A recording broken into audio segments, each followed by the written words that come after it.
Hello, and welcome to the Ben Ezra Synagogue. With its classical basilica shape, it is recognized as one of the most ancient synagogues in the world. For well over a millennium, it served as the central synagogue of the local Jewish community in Egypt. In fact, a tradition holds that in the 7th century BCE, Jeremiah the prophet built here an altar. Located in Fustat, a part of today's Old Cairo, this synagogue has a history as extensive as the neighborhood itself. Let's start with Moses.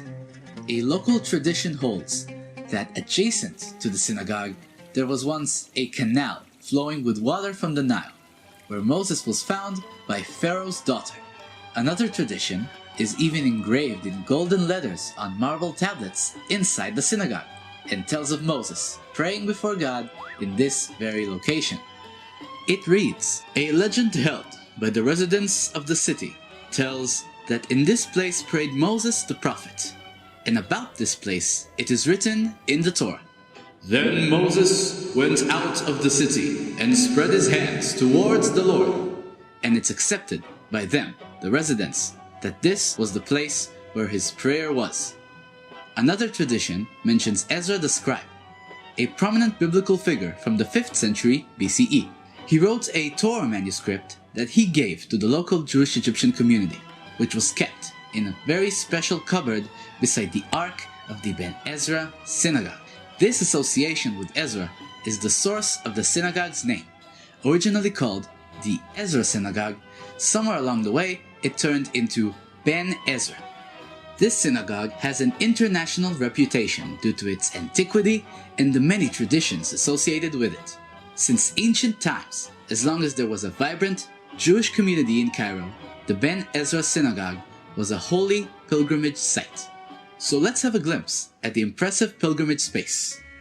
The synagogue, as it stands today, is the result of rebuilding works from 1889 to 1892, and extensive restorations between 1989 and 1991. These preservation efforts continue to this day. But why all the changes? Well, human intervention and natural causes are taking their toll on the physical space. Basically, the synagogue has gone through a number of iterations, though it has kept the same basic structure. The two-story building is long and narrow, with the men's section on the ground floor and the women on the top floor. On the ground floor stands the white marble bima, an elevated platform from which the cantor leads the prayer service and the Torah is recited.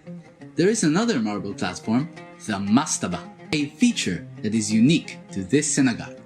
It is carved with gilded writings, including the tradition linking the site of Moses' prayer to this very location.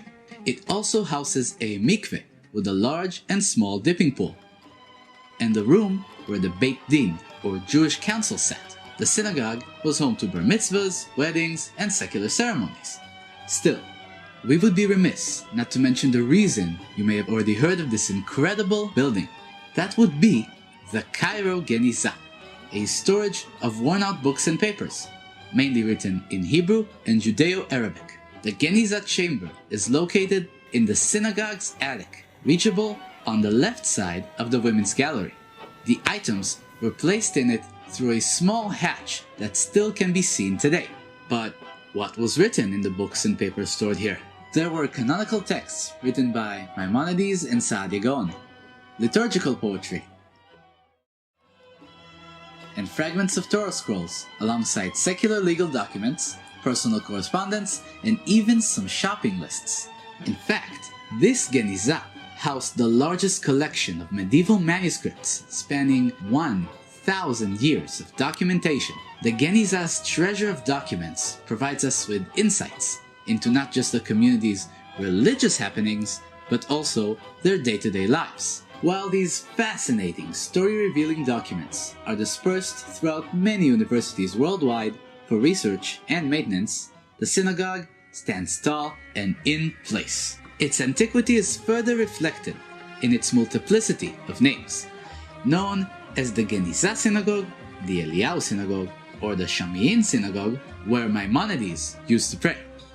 Through its communal and global importance, and through distinct design, the Ben Ezra Synagogue continues to reflect traditions and stories from its millennia-old history.